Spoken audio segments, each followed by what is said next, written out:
Bonjour à vous. La rigidité des plus de 50 ans. Alors bien sûr, je ne vais pas dire que les plus de 50 ans sont tous rigides. Il y a des gens qui sont souples parce que toute leur vie, ils ont fait preuve de souplesse. Et pour, bien sûr, acquérir cette souplesse, eh bien, c'est vivre des choses différentes, savoir se renouveler, savoir aller dans l'inconnu et croire que l'inconnu est une source d'opportunités. Parce que quand on a fait ça toute sa vie, eh bien, on garde cette souplesse mentale. Vous voyez, le cerveau est comme une pâte à modeler. Et celui qui a entretenu cette pâte à modeler pour qu'elle reste souple, eh bien, le reste toute sa vie. Par contre, celui qui a toujours été dans sa sécurité, dans ses habitudes, dans ses répétitions, eh bien, aura tendance à avoir une psyché mentale qui va se sécher et qui, à un moment dans la vie, eh bien, ne pourra plus retrouver une souplesse d'origine. Vous le savez, nous, en tant qu'êtres humains, eh bien, nous recevons tous des programmations. Malgré nous, quand nous sommes petits, de notre enfance, des bonnes programmations, des mauvaises, ce sont des croyances principalement que l'on va intégrer toute notre vie. Et après, quand nous sommes adultes, eh bien, ces croyances pilotent un petit peu notre conscience, notre capacité à interpréter qui nous sommes, quelle est notre réalité, quelles sont nos capacités, qu'est-ce qu'on peut faire. Voilà, ce sont les croyances qui guident notre regard. Eh bien, comme le disait Carl Gustav Jung, à un moment de notre vie, nous devons faire cette individuation, c'est-à-dire faire un peu le ménage quand nous sommes adultes, vers 30 ans, 40 ans. On fait le ménage et on laisse de côté tout ce qui ne nous appartient pas, tout ce qui était les croyances projetées de ceux qui nous entouraient quand nous étions plus jeunes. On essaye d'intégrer dans notre inconscient des nouvelles croyances pour aller vers la vie que nous voulons.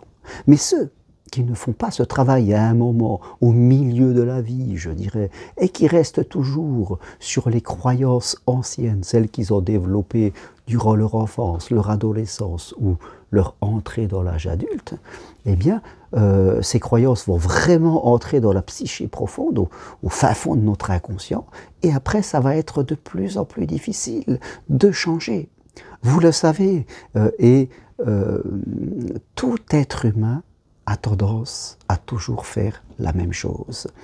Tout être humain a tendance à rester dans sa manière de penser, dans sa manière de se comporter, dans les limites que sa psyché s'est construite. Même si quelquefois des gens peuvent lire des livres de développement personnel et peuvent croire qu'ils sont différents, on s'apercevra, si on les observe toute la journée, qu'ils vont rester, je dirais, dans des limites de ce qu'ils pensent. Ils vont très peu s'en écarter parce que cela crée de la résistance au changement. Ceux qui arrivent sont ceux qui se poussent à dépasser cette résistance au changement pour casser un petit peu ce plafond de verre qui bloque ma pensée pour atteindre autre chose. Mais ceux qui n'osent pas le faire pour des peurs, pour des inconsciences, pour des interprétations, ils vont finir à un moment par être enfermés dans leur psyché. Quand on est plus jeune, eh bien, on a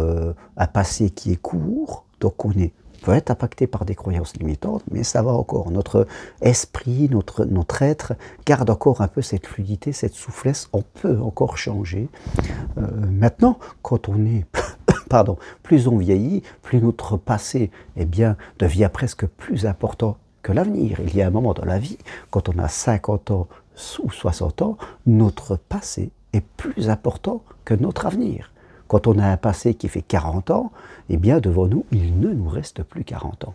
Alors soit on est capable vraiment de se bousculer, de renverser la table de ses habitudes et de s'imposer à soi-même des choses pour traverser ce mur de pierre que nous avons dans la tête, soit on ne le fait pas et forcément on va continuer à faire toujours plus ou moins la même chose. Il y a des gens que je connais autour de moi, que je vois, je connais déjà leur avenir.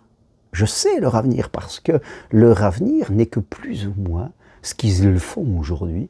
Et ce qu'ils font aujourd'hui n'est plus ou moins ce qu'ils ont déjà fait hier et qu'ils font depuis des années. Il y a juste quelques petites nuances. Voilà. quelques petites nuances. Mais dans le fond, ça reste la même chose. Vous voyez, il n'y a pas de renversement de la table des habitudes. Il n'y a pas de lancement dans des nouveaux projets, dans des choses que je n'ai jamais fait. Non, on reste sur le bord de nos habitudes, mais on ne s'en éloigne pas trop. Et je trouve que c'est dommage parce que la vie, pour sentir vraiment le sel de la vie, il faut prendre des risques émotionnels. C'est en prenant des risques émotionnels de faire des choses complètement différentes qu'on va sentir le sel de la vie, qu'on se sentira dans le sel de la vie. Alors oui, beaucoup de gens de plus de 50 ans sont devenus rigides parce ils ont perdu la souplesse que nécessite une vie humaine. Ce n'est pas définitif. Il y a des gens qui sont foutus, pour eux, c'est quasiment trop tard. Mais il y a certaines personnes qui peuvent encore. Il y aura de la résistance, mais il faut faire cela avec le sourire, avec la joie. Et je vous invite de vous évaluer et surtout d'y aller. Et peut-être venir marcher sur Compostelle l'année prochaine, peut-être vous lancer dans une formation, peut-être prendre une consultation, faire quelque chose de différent. Mais voilà, ne restez pas inactif, ne restez pas dans le confort de vos habitudes parce que voilà, c'est dommage de ne plus apprendre et c'est dommage de faire que votre année à venir, que les années qui sont devant vous ne soient que la répétition de ce que vous avez déjà plus ou moins vécu. Voilà ce que je veux partager avec vous aujourd'hui. Merci, si vous aimez mes vidéos, appuyez sur j'aime, partagez-les et contactez-moi si vous voulez aller plus loin avec moi. Merci à vous, à bientôt, au revoir.